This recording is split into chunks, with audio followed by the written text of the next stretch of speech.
Halo, Assalamualaikum. Gue Haris, balik lagi di channel Kanvas Kata.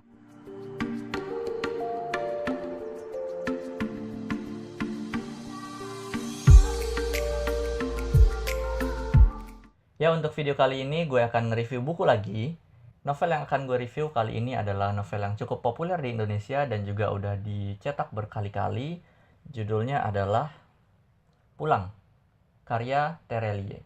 Jadi buku ini adalah buku Terelie pertama yang gue baca. Selama ini gue gak pernah baca karya-karyanya Terelie, tapi setelah gue ingin lebih banyak baca karya sastra Indonesia, apalagi yang populer juga. Jadi gue banyak baca rekomendasi orang, katanya Terelie yang Pulang ini bagus gitu, jadi gue beli.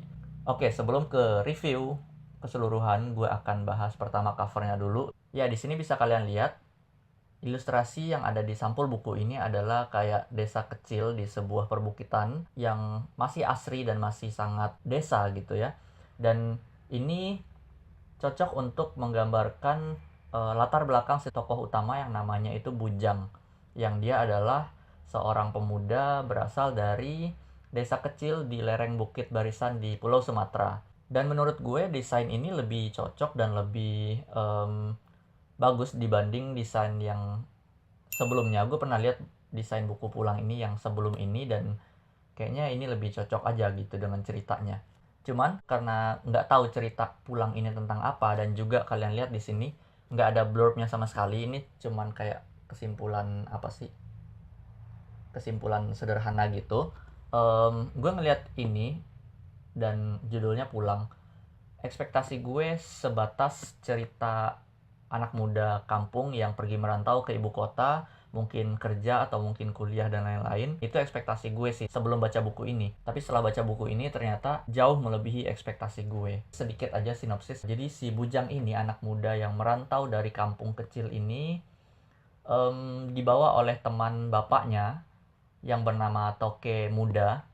Dia itu seorang pemburu di sini diceritakan. Jadi datang ke kampung itu untuk berburu babi yang emang sedang meresahkan kampung. Dan setelah itu dia izin ke orang tuanya mengadu nasib ke ibu kota provinsi untuk ikut teman bapaknya ini, supaya bisa jadi pemburu juga, supaya bisa ya mengadu nasib lah gitu. Nggak tahu juga di ibu kota provinsi, dia belum tahu mau ngapain.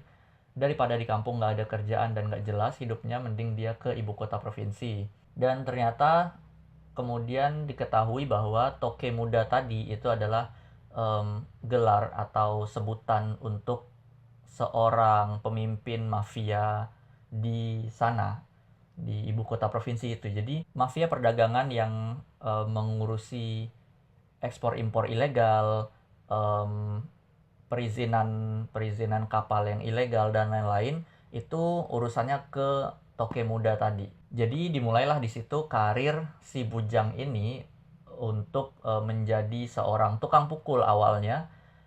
Tapi si Toke Muda ingin Bujang menjadi seorang pelindung atau tukang pukul nomor satu atau asisten terbaiknya Toke Muda. Jadi dia dikasih pendidikan, dikasih homeschooling, dikasih fasilitas yang menunjang dia untuk belajar gitu.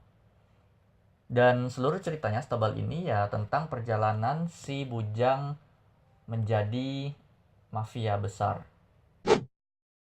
Yang menarik dari buku ini adalah ini buku action. Dan selain ini buku Terelie yang pertama, ini juga buku action pertama yang pernah gue baca. Dan gue nggak membayangkan aja buku dengan genre action itu bisa semenarik itu, karena gue selalu beranggapan kalau action itu harus visual, tapi ternyata enggak. Dengan mengimajinasikan perkelahian, terus juga keakraban dan lain-lain, itu di sini sangat bisa tergambarkan dengan jelas. Secara keseluruhan cerita, novel ini kasar karena ada action dan mafia bunuh-bunuhannya, tapi juga sekaligus heartwarming karena ada unsur kekeluargaan dan kepedulian sesama anak angkat dan bapak angkat gitu. Kalau kalian pernah nonton film Serigala Terakhir, itu kurang lebih mirip gitu kayak novel ini. Cuman bedanya Serigala Terakhir itu kekeluargaannya bersifat persaudaraan dari sekolah dan juga lingkup mafianya itu hanya di kota kecil itu, sementara di novel ini persaudaraannya itu lebih besar dan lebih kental gitu, karena ada unsur kekeluargaan ayah dan bapak angkat. Lalu juga mafianya di sini lingkupnya lebih besar karena berkembang sampai ke Asia Tenggara. Nah, setelah baca novel ini, setidaknya gue menangkap 3 poin menarik dari buku ini. Yang pertama adalah ceritanya itu menarik, walaupun tebal, ini kalau nggak salah 400 halaman pas, dan itu nggak bikin membosankan sama sekali. Poin kedua adalah di sini grafik konfliknya meningkatnya bagus gitu, karena dari sekitar pertengahan lebih semakin ke ujung itu konfliknya makin intens dan makin ketat. Jadi saat kita baca ini penasaran terus untuk lanjutin per halaman dan per babnya. Yang ketiga, seperti gue bilang tadi, ini novel action yang sangat mudah dibayangkan. Kayak kita orang awam yang nggak tahu gerakan bela diri misalnya, atau gerakan di sini ada disebut gerakan-gerakan samurai, atau juga bela diri menggunakan senjata api, itu juga digambarkan tidak terlalu detail tapi juga tidak mengawang-awang, jadi kita mengimajinasikannya pas, jadi kita juga bisa mengikuti aksi yang ada di novel ini, kayak adegan 1 lawan 1, 1 lawan 4, bahkan adegan yang cukup epic di mana satu gedung itu ada banyak orang, ada peperangan adu fisik, ada peperangan tembak-tembakan, dan juga ada penyusupan, dan itu cukup tergambarkan dan cukup mudah diimajinasikan. Nah, terus juga sebagaimana novel yang bagus pasti juga ada nilai minus.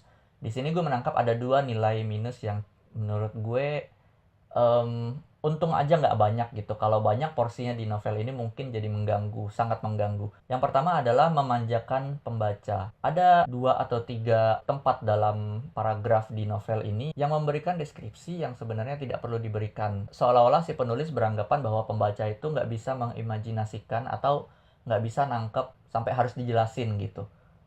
Dan itu terjadi ada beberapa paragraf di beberapa bab. Memanjakannya di sini lebih seperti pengulangan. Ya, gue udah ngerti sih, gue udah tahu, tapi kenapa harus diulangin lagi? Kenapa harus dikasih tahu lagi? Itu yang cukup mengganggu. Tapi nggak banyak, untungnya nggak banyak. Poin minus yang kedua yang gue tangkap di sini adalah ada juga sedikit paragraf yang memberikan point of view yang cukup tidak konsisten. Di sini menggunakan point of view orang pertama, tapi kok ada beberapa part yang seharusnya si bujang ini nggak tahu, tapi kok dia bisa tahu gitu. Misalnya ada satu part dia sedang menelpon relasinya di Hong Kong. Setelah telepon ditutup, masih ada satu paragraf yang mendeskripsikan setelah telepon ditutup, relasinya di Hong Kong itu bergegas meninggalkan restoran dan lain-lain. Kan dia udah tidak berinteraksi, kok dia bisa tahu apa yang dilakukannya gitu. Itu point of view yang seharusnya ada kalau point of view orang ketiga. Sementara ini point of view orang pertama, jadi nggak konsisten di situ, dan itu terjadi kalau nggak salah 2 kali atau 3 kali juga. Dan untungnya hal itu nggak terjadi dalam banyak paragraf di sini, jadi tidak terlalu mengganggu. Dan bisa dibilang itu blundernya penulis dalam merangkai novel ini. Secara keseluruhan kalau di Goodreads gue nilai novel ini 4/5 karena ada nilai minus yang tadi itu aja, intinya tidak konsisten. Kalau bisa konsisten, ini jadi menarik gitu. Dan gue merekomendasikan ini buat teman-teman, buat kalian yang suka baca buku action atau suka nonton film action, coba baca buku ini, keren banget. Jadi itu dulu untuk video kali ini. Kalau kalian belum subscribe, ayo subscribe sekarang juga. Dan juga like, juga share video ini ke teman-teman kalian yang suka baca atau suka nonton film action, supaya dia juga teracuni untuk baca buku ini. Dan sampai jumpa di video gue berikutnya. Gue Haris, pamit. Bye-bye.